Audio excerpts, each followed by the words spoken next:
Assalamualaikum warahmatullahi wabarakatuh. Perkenalkan, nama saya Caisa Firda Salsabila dengan NIM 02011182328030. Di video ini saya akan mereview film Cokro Aminoto sebagai tugas ilmu negara. Sebelum itu saya akan menjelaskan sedikit cerita tentang Cokro Aminoto ini. Setelah selesai dari era tanam paksa di akhir tahun 1800-an, Hindia Belanda atau Indonesia memasuki babak baru yang berpengaruh ke kehidupan masyarakatnya, yaitu dengan gerakan politik etis yang dilakukan oleh pemerintah Belanda. Tetapi kemiskinan dan penindasan masih banyak sekali terjadi di sini. Rakyat masih banyak belum mengenyam pendidikan dan kesenjangan sosial antar etnis serta kasta masih terlihat jelas. Di saat itulah muncul sosok Raden Umar Said Cokro Aminoto atau kemudian lebih dikenal dengan Haji Umar Said Cokro Aminoto yang lahir dari kaum bangsawan Jawa dengan latar belakang keislaman yang masih sangat kuat. Dengan lingkungan keluarga ningrat yang mempunyai hidup nyaman dibanding dengan rakyat lain, dia tidak hanya bisa tinggal diam. Ia berani meninggalkan status kebangsawanannya dan bekerja seperti rakyat biasa.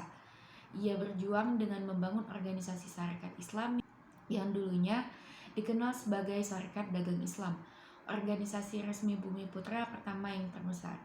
Ia berjuang untuk menyamakan hak dan martabat masyarakat Bumi Putra. Tak lama itu, Cokro Aminoto menikah dengan Suharsikin. Ia pindah ke Surabaya dan disitulah perjuangannya semakin berkembang. Perjuangan ini membuahkan hasil karena banyak lahirnya tokoh-tokoh penting dan gerakan kebangsaan. Ia juga sebagai penulis surat kabar yang kritis, merupakan orator ulung yang mampu menyihir ribuan orang dari mimbar pidatonya.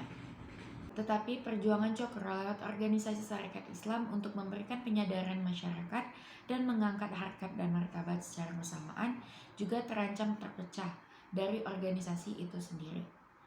Rumah Cokro di Surabaya menjadi tempat bertemunya tokoh-tokoh bangsa Indonesia pada saat itu.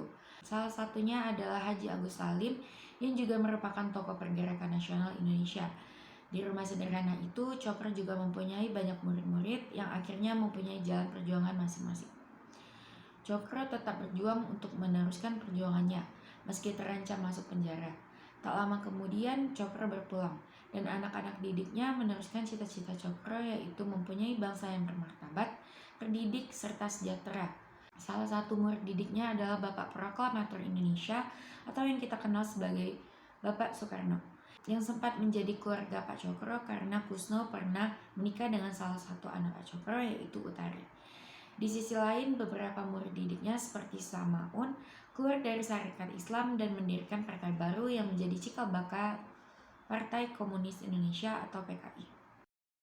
Film ini mengisahkan perjuangan Cokro Aminoto dalam melawan penjajahan, juga perjuangan menyamakan hak dan martabat masyarakat Indonesia yang terjajah. Film ini merupakan peta kecil penggambaran keadaan Indonesia pada saat itu.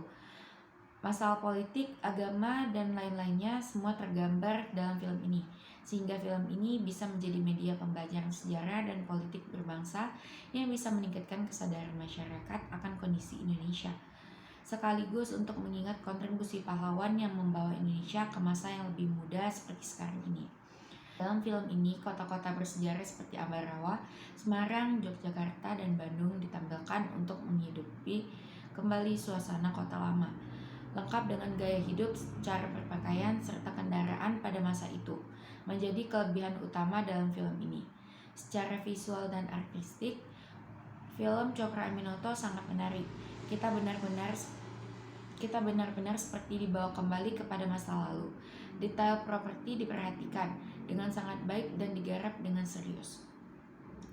Namun secara alur dan ritme, cerita film ini terkesan agak lambat dan panjang yang membuat membosankan bagi sebagian penonton.